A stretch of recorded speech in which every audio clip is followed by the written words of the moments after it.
laay manikaya ka monu klay nang git ka kien jong ubane baka baho pasisae lawan ka bos pemble hangi kajing sugjay na kalami hakab laingin siya miyame ay borngin wat nong grimbane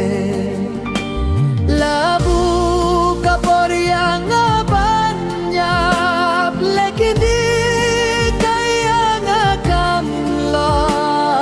samlabat ikan narukiya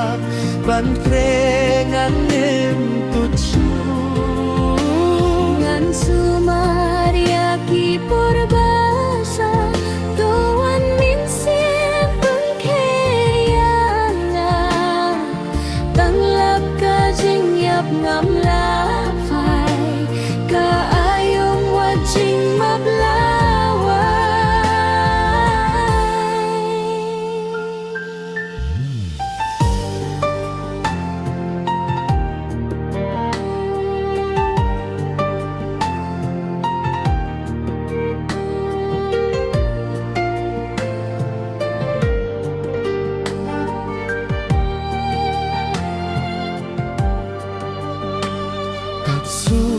Kosterets jolla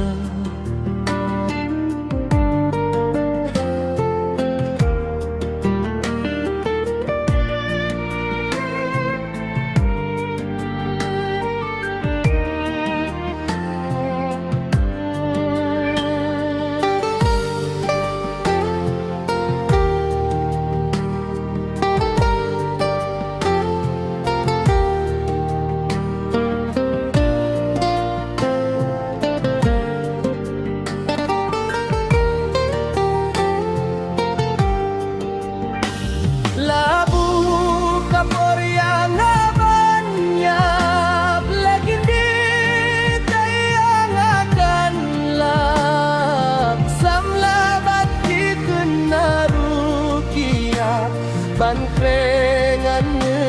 tutsu